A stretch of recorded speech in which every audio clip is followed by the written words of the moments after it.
ঢাকা সচিবালয়ে আজ সকাল থেকে একটি অস্বাভাবিক নীরবতা লক্ষ্য করা গেছে। পে কমিশনের দপ্তরে স্বাভাবিক কার্যক্রম চললেও গতকাল যে উত্তেজনা ছিল আজ তা নেই। রাতারাতি পরিস্থিতি বদলে গেছে। যে আশায় বুক বেঁধেছিলেন লক্ষ লক্ষ সরকারি কর্মচারী, সেই আশায় এখন সংশয়ের ছায়া।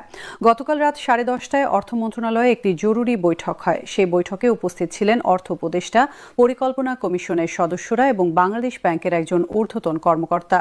বৈঠক শেষে যা বেরিয়ে এসেছে তা সরকারি কর্মচারীদের জন্য হতাশাজনক।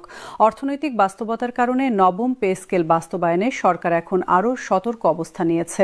বৈঠকে উপস্থিত একজন কর্মকর্তা গোপনীয়তার শর্তে জানিয়েছেন, দেশের বৈদেশিক মুদ্রার রিজার্ভ, মূল্যস্ফীতির হার এবং আন্তর্জাতিক ঋণদাতাদের শর্ত বিবেচনা করে পে স্কেল বাস্তবায়নে নতুন করে ভাবতে হচ্ছে সরকারকে।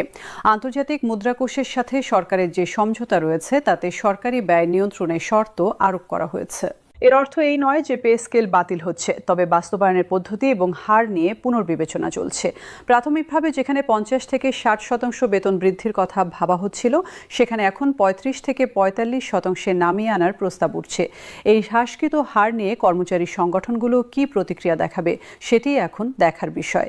বাংলাদেশ ব্যাংকের সর্বশেষ তথ্য অনুযায়ী দেশের বৈদেশিক মুদ্রার রিজার্ভ এখন $20 বিলিয়ন নিচে। আমদানি ব্যয় বৃদ্ধি এবং রপ্তানি আয় স্থবিরতার কারণে এই পরিস্থিতি সৃষ্টি হয়েছে।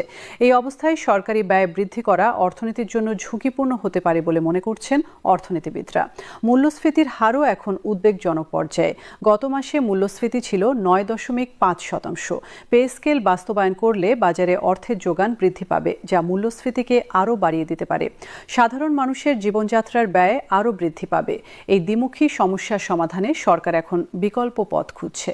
একটি সম্ভাব্য বিকল্প হিসেবে বিবেচনা করা হচ্ছে টার্গেটেড সাপোর্ট, অর্থাৎ সব গ্রেডে সমান হারে বেতন না বাড়িয়ে নিম্ন গ্রেডের কর্মচারীদের বেতন বেশি হারে বৃদ্ধি এবং উচ্চ গ্রেডের কর্মকর্তাদের বেতন কম হারে বৃদ্ধি।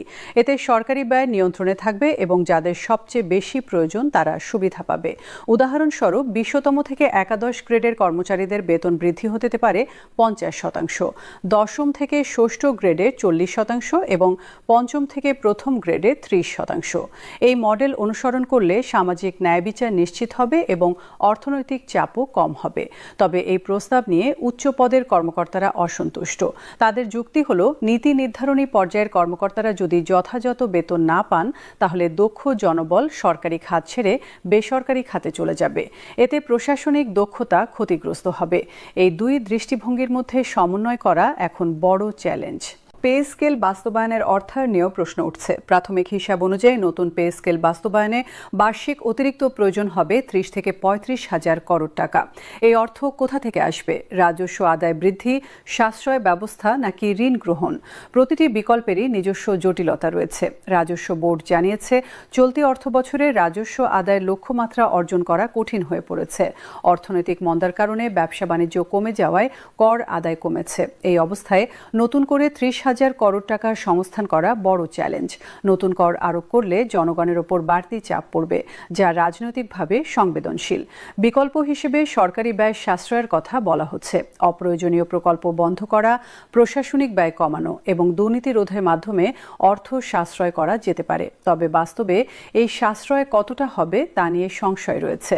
বছরের পর বছর ধরে এই কথা বলা হলেও বাস্তবে খুব একটা ফল দেখা যায়নি। আন্তর্জাতিক ঋণ নেওয়ার সুযোগও সীমিত। IMF এবং বিশ্ব ব্যাংক ইতিমধ্যে শর্ত সাপেক্ষে ঋণ দিয়েছে। সেই শর্তের মধ্যে রয়েছে সরকারি ব্যয় নিয়ন্ত্রণ। এই অবস্থায় বেতন বৃদ্ধির জন্য আরও ঋণ নেওয়া সম্ভব হবে কিনা তা নিয়ে সন্দেহ রয়েছে।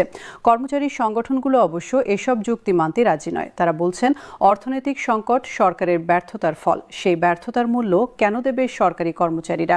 জীবনযাত্রার ব্যয় বৃদ্ধির সাথে তাল মিলিয়ে বেতন না বাড়লে তারা সংসার চালাতে পারবে না। তাদের এই ন্যায্য দাবি পূরণ করা সরকারের নৈতিক দায়িত্ব। বাংলাদেশ সরকারি কর্মচারী কল্যাণ ফেডারেশনের সভাপতি আজ সকালে এক সংবাদ সম্মেলনে বলেছেন, সরকার যদি পূর্ণ হারে পে স্কেল বাস্তবায়ন না করে তাহলে তারা কঠোর কর্মসূচি গ্রহণ করবে। কাজ বন্ধ, মানববন্ধন, এমনকি অবস্থান ধর্মঘটের হুঁশিয়ারিও দিয়েছেন তিনি। এতে প্রশাসনিক কাজকর্ম মারাত্মকভাবে ব্যাহত হতে পারে। অন্যদিকে জনগণের একটি অংশ মনে করছে, সরকারি কর্মচারীদের বেতন বৃদ্ধির চেয়ে নিত্যপণ্যের দাম নিয়ন্ত্রণ এবং সাধারণ মানুষের জীবনযাত্রার মান উন্নয়নে মনোযোগ দেওয়া উচিত। সরকারি কর্মচারীরা ইতিমধ্যে নিয়মিত বেতন এবং চাকরির নিরাপত্তা পাচ্ছেন। দেশের বিশাল জনগোষ্ঠী যেখানে দৈনিক মজুরিতে জীবনযাপন করছে, সেখানে সরকারি কর্মচারীদের বেতন বৃদ্ধি বৈষম্য বাড়াবে। এই বিতর্কের মধ্যে একটি গুরুত্বপূর্ণ প্রশ্ন হল, পে স্কেল কি শুধু বেতন বৃদ্ধির বিষয় নাকি এটি একটি বৃহত্তর সংস্কারের অংশ হওয়া উচিত? অনেক বিশেষজ্ঞ মনে করছেন শুধু বেতন বাড়ালে কর্মদক্ষতা বাড়বে না, প্রয়োজন সামগ্রিক প্রশাসনিক সংস্কার, জবাবদিহিতা নিশ্চিত করা, দুর্নীতি রোধ, প্রশিক্ষণের ব্যবস্থা, কর্মপরিবেশ উন্নত করা এবং মেধার ভিত্তিতে পদোন্নতি নিশ্চিত করা। এই সব কিছুই পে স্কেলের সাথে যুক্ত করা উচিত। অন্যথায় শুধু বেতন বৃদ্ধি দিয়ে কাঙ্ক্ষিত ফল পাওয়া যাবে না।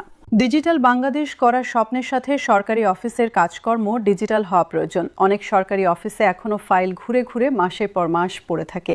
ই গভর্নেন্স চালু করা, সেবা প্রদানের স্বচ্ছতা আনা এবং জনগণের সাথে সরকারের দূরত্ব কমানো, এই সব কিছুই পে স্কেল সংস্কারের সাথে যুক্ত করা উচিত। শিক্ষা ও স্বাস্থ্য খাতে কর্মরত সরকারি কর্মচারীদের অবস্থা আরও জটিল। শিক্ষকরা যেখানে জাতি গড়ার কারিগর, সেখানে তাদের বেতন অপ্রতুল। স্বাস্থ্যকর্মীরা জীবনের ঝুঁকি নিয়ে সেবা দিচ্ছেন, কিন্তু তাদের বেতন ভাতা সন্তোষজনক নয়। এই দুই খাতে বিশেষ নজর দেওয়া প্রয়োজন। আইন শৃঙ্খলা রক্ষাকারী বাহিনীর সদস্যদের জন্য বিশেষ ব্যবস্থা থাকা উচিত। পুলিশ, বিজিবি, অ্যানসার সদস্যরা দিনরাত পরিশ্রম করে দেশের নিরাপত্তা নিশ্চিত করছেন। তাদের কাজে ঝুঁকি বিবেচনা করে ঝুঁকি ভাতা এবং অন্যান্য সুবিধা বাড়ানো উচিত।